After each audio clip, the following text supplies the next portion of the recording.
राधे राधे दोस्तों। आज की हमारी कहानी है अहमियत। भाभी, आपको इतना घमंड किस बात का है? काजल ने सामने से कहा था, जैसे कोई बहुत पुरानी जलन आज बाहर निकल आई हो। ये घर भैया की कमाई से चलता है, किसी एक के दम पर नहीं। इसलिए बार बार ऐसे मत जताया करो कि जैसे सब कुछ आप ही कर रही हो। नेहा वहीं बैठी रही। उसने पहली बार नहीं सुना था ये बात, पर आज जिस लहजे में कही गई थी उसमें साफ था कि उसे उसकी जगह दिखाने की कोशिश की जा रही थी। उसने धीरे से कहा, मैंने सब जताया। काजल ने, मैं तो बस इतना कह रही थी कि महीने का हिसाब थोड़ा बिगड़ गया है, इसलिए खर्च संभाल कर ही करना पड़ेगा। दीपक ने ताना मारते हुए कहा, भाभी, आप हर बार हिसाब लेके ऐसे बैठ जाती हो जैसे पूरे घर की जिम्मेदारी अकेले आपके सिर पर हो।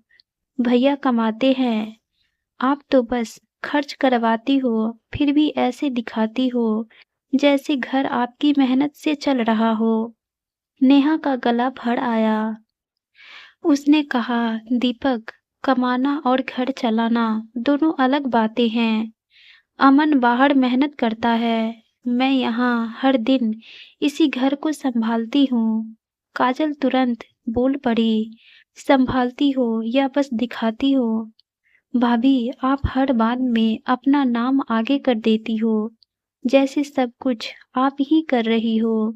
जबकि भैया की कमाई न हो तो आप क्या संभालोगी? नेहा ने पहली बार सीधी नजर से देखा और कहा, अगर अमन की कमाई न हो तो घर नहीं चलेगा, ये सच है। लेकिन अगर मैं न रहूं तो ये घर घर नहीं रहेगा, ये भी सच है।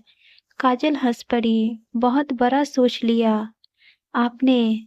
भाभी, घर तो चल ही जाएगा, कोई ना कोई कर लेगा। आप कौन सी अकेली औरत हो? नेहा की आवाज कांप गई, पर वह रुकी नहीं। मैंने ये कभी नहीं कहा कि मेरे बिना दुनिया रुक जाएगी, पर ये जरूर कहूंगी कि जिस औरत के हाथ से घर की हर चीज गुजरती हो, उसे बार बार ये सुनना कि तू तो कुछ करती ही नहीं, ये बहुत तोड़ देता है। इतने में अमन आया और बोला, फिर से क्या बहस चल रही है? दीपक ने तुरंत कहा, भैया, आपकी बीवी को लगता है कि ये घर उसकी वजह से चल रहा है। काजल ने जोर दिया और कहा, भैया हर बात में ऐसे बोलती है कि जैसे हम सब फालतू बैठे हों और बस वही जिम्मेदार हो।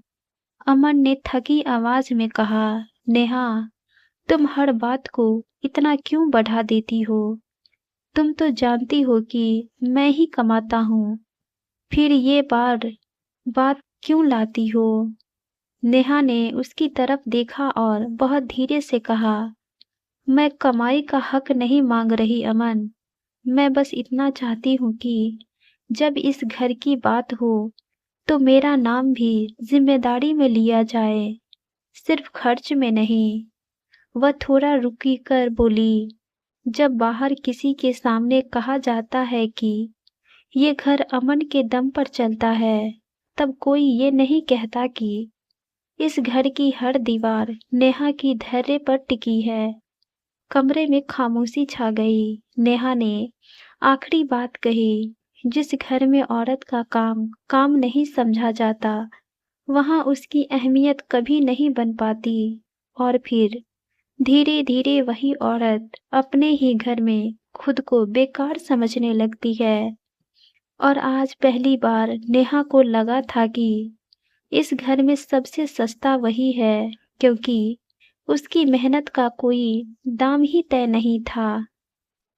काजल ने खामोशी तोड़ते हुए कहा, भाभी, आप बातों को इतना भारी क्यों बना लेती हो? हम बस इतना ही तो कहते हैं कि भैया कमाते हैं, उसी से सब चलता है। इसमें आपकी बेइज्जती कहाँ हो गई? नेहा ने थकी हुई आंखों से उसकी तरफ देखा और बोली, बेइज्जती तब नहीं होती काजल, जब कोई सच बोले। बेइज्जती तब होती है जब सच का आधा हिस्सा ही दिखाया जाए और बाकी मेहनत को ऐसे मिटा दिया जाए जैसे उसका कोई मतलब ही ना हो।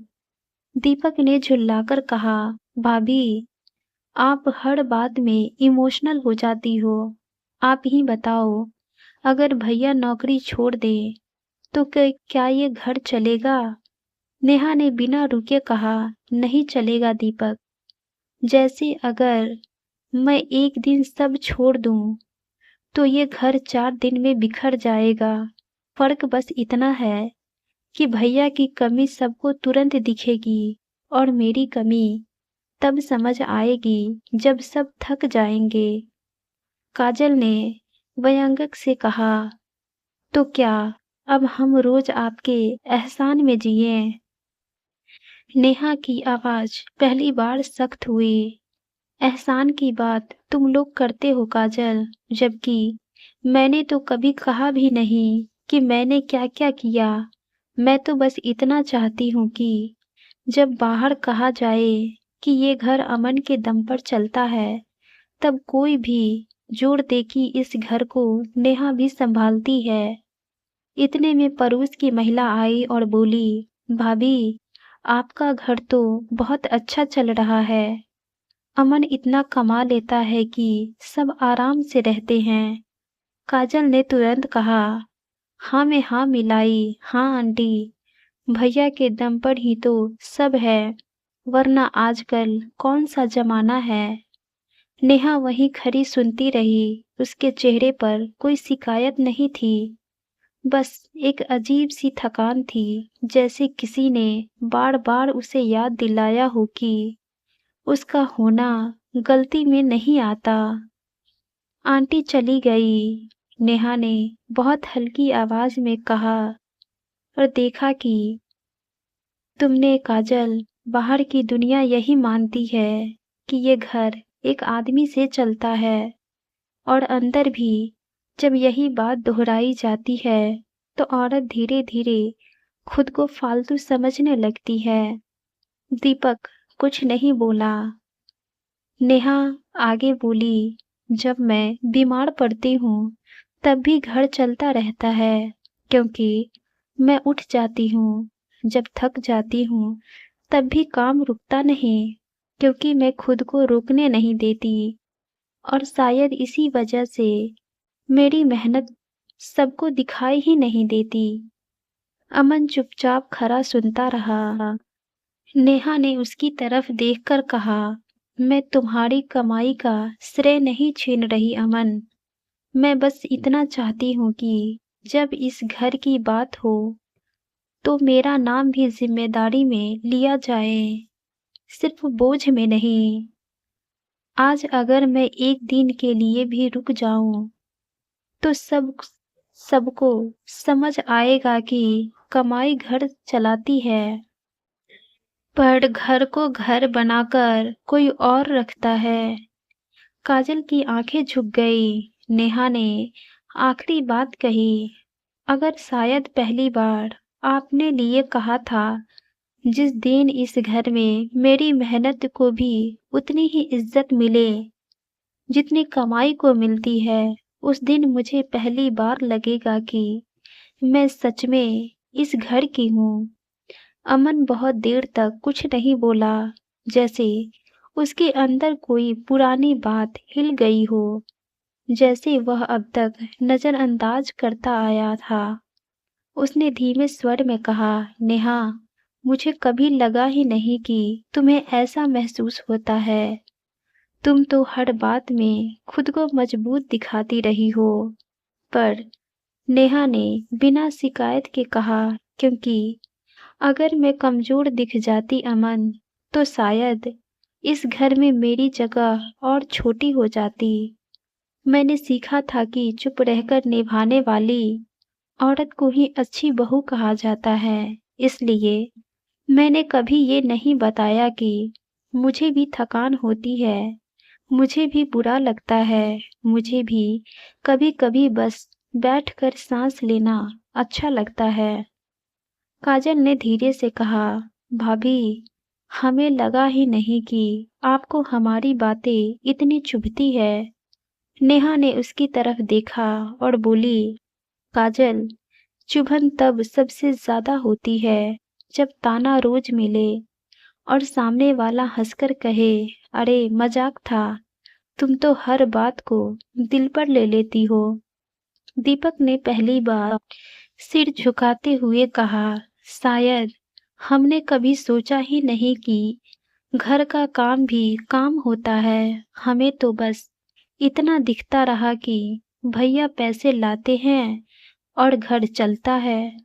नेहा ने बहुत शांत स्वर में कहा, पैसे घर चलाते हैं दीपक, पर घर को घर बनाता इंसान होता है।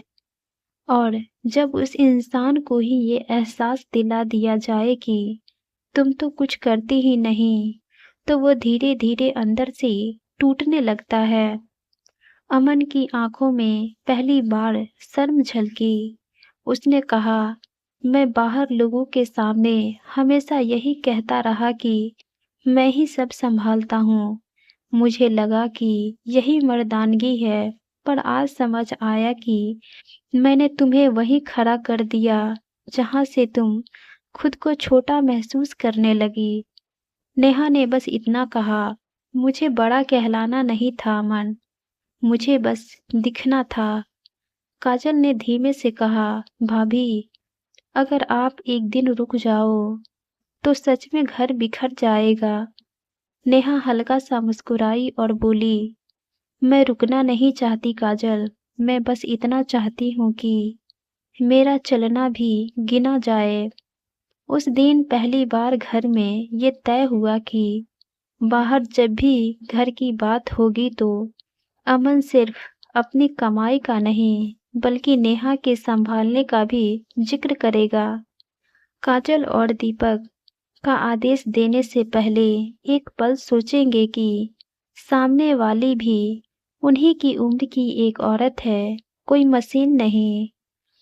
नेहा के लिए कुछ बदला नहीं था, काम वही था, जिम्मेदारी वही थी, पर आज उसे ये महसूस हो रहा था कि वह सिर्फ जरूरत नहीं रही बल्कि इस घर का हिस्सा बन पाई है। अगले दिन सुबह फिर वही काम, वही बर्तन, वही झाड़ू, वही सब्जी काटना, पर नेहा का मन अब थोड़ा हल्का था। उसकी आंखों में अब वो डर नहीं था जो पहले हमेशा रहता था। अब उसे महसूस हो रहा था कि लोग सिर्फ उसे इस्तेमाल नहीं समझते, उसकी अहमियत धीरे धीरे उनके सामने भी दिख रही थी। काजल अब हर बात पर सीधे ताने नहीं मार रही थी। दीपक भी हर छोटी सी गलती पर आदेश नहीं दे रहा था। अमन भी अब बाहर या दोस्तों के सामने सिर्फ अपनी कमाई का जिक्र नहीं करता बल्कि कहता कि घर नेहा के बिना नहीं चलता। नेहा ने खुद से कहा, आज मैं पूरी तरह इस घर की हूँ, मैं बस काम करने वाली औरत नहीं हूँ, मैं इस घर का हिस्सा हूँ। मैं इस घर का हिस्सा हूँ। मेरी मेहनत, मेरी थकान, मेरी मौजूदगी सब मायने रखती है। उसने अपने लिए, अपनी जगह के लिए और अपनी अहमियत के लिए पहली बार पूरी तरह खरा होना सीखा। और इसी एहसास के साथ नेहा ने सब काम पूरे किए। पर अब उसकी हर मुस्कान, हर कदम में आत्मविश्वास था, न कि सिर्फ थकान, न कि सिर्फ जिम्मेदारी, बल्कि ये कि अब उसका होना सिर्फ जरूरत नहीं, उसकी अहमियत थी। इस कहानी से हमें यही सीख मिलती है कि घर वही घर बनता है जहाँ मेहनत के साथ साथ इंसान की अहमियत भी समझी जाए। आप सभी दर्शकों के लिए एक सवाल है, अगर आपके घर में आपकी मेहनत की कदर होती है या बस पैसे की, कमेंट में बताइएगा। कहानी दिल को छू गई हो तो लाइक, शेयर और सब्सक्राइब जरूर करें। धन्यवाद।